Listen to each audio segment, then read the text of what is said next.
प्रेम से कहिए जय जय श्री राधे।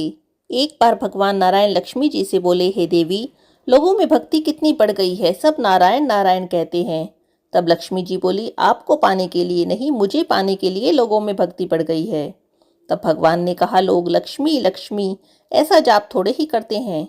इस पर माता लक्ष्मी बोली, अगर आपको विश्वास नहीं है तो परीक्षा कर लीजिए। अब भगवान नारायण ने एक ब्राह्मण का रूप बनाया। ब्राह्मण का रूप लेकर एक गांव में गए। एक घर का दरवाजा खटखटाया। घर के यजमान ने दरवाजा खोलकर पूछा, कहाँ के हैं? भगवान बोले, हम तुम्हारे नगर में भगवत कथा का कीर्तन करना चाहते हैं। यजमान ने कहा, ठीक है महाराज, जब तक कथा होगी आप मेरे घर में ही रह लेना। गांव के कुछ लोग इकट्ठा हो गए और सब तैयारी हो गई। पहले दिन कुछ लोग आए। अब भगवान स्वयं कथा कर रहे थे तो संगत बढ़ी। दूसरे दिन, तीसरे दिन और भीड़ जमा हो गई। भगवान खुश हो गए कि लोगों में कितनी भक्ति है। माता लक्ष्मी ने सोचा, चलकर देखा जाए क्या हो रहा है।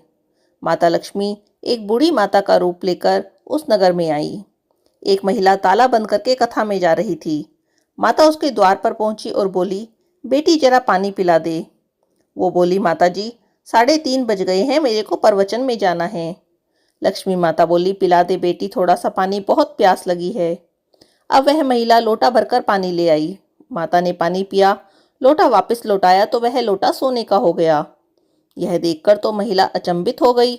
लोटा दिया था स्टील का, वापस हुआ तो सोने का। यह तो चमत्कारी माता जी हैं। अब तो वह महिला हाथ जोड़ जोड़ कर कहने लगी, माता जी आपको तो भूख भी लगी होगी, आओ मैं आपको खाना खिला दूं। उसने सोचा कि खाना खाएगी तो थाली, कटोरी, चम्मच, गिलास सब सोने के हो जाएंगे। माता लक्ष्मी बोली, तुम जाओ बेटी, तुम्हारा तो प्रवचन का टाइम हो रहा है। वह महिला प्रवचन में चली गई, लेकिन आसपास की महिलाओं को सारी बात बताई। अब वे सारी महिलाएं यह बात सुनकर चालू सत्संग में से उठकर चली गई। अगले दिन से कथा में लोगों की संख्या कम होने लगी। भगवान ने पूछा कि लोग कम क्यों आने लगे। किसी ने कहा, एक चमत्कारी माता जी आई है नगर में। जिसके घर दूध पीती हैं गिलास सोने का हो जाता है, जिसके घर खाना खाती हैं थाली सोने की हो जाती है। उसी कारण लोग प्रवचन में नहीं आ पा रहे हैं। अब भगवान नारायण समझ गए कि लक्ष्मी जी आ गई हैं।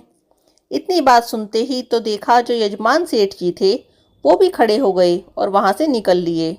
सीधे पहुंचे माता जी के पास। बोले, माता जी मैं भगवत कथा का आयोजन कर रहा हूँ, आपने मेरा ही घर छोड़ दिया।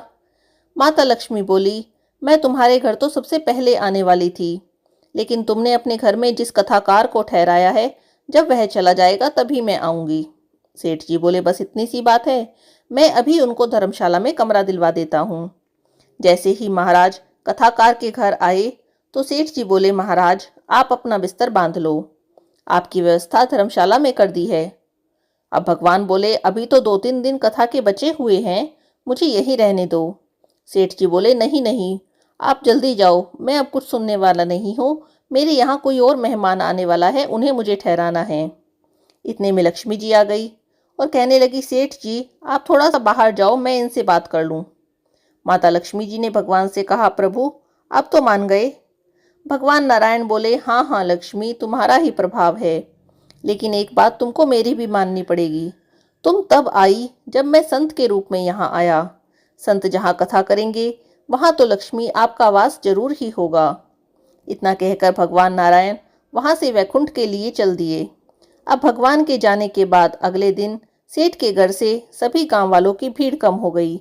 सभी चाहते थे कि माता लक्ष्मी सबके घरों में बारी बारी से आए, पर यह क्या, माता लक्ष्मी ने सेठ और बाकी गांव वालों से कहा कि अब मैं जा रही हूँ। सभी कहने लगे, माता जी ऐसा क्यों, आप क्यों जा रही हैं, हमसे क्या भूल हो गई? तब माता जी ने कहा, मैं वहीं रहती हूँ जहाँ नारायण का वास होता है। आपने जब नारायण को ही निकाल दिया, फिर मैं यहाँ कैसे रह सकती हूँ? इतना कहकर वे चली गई।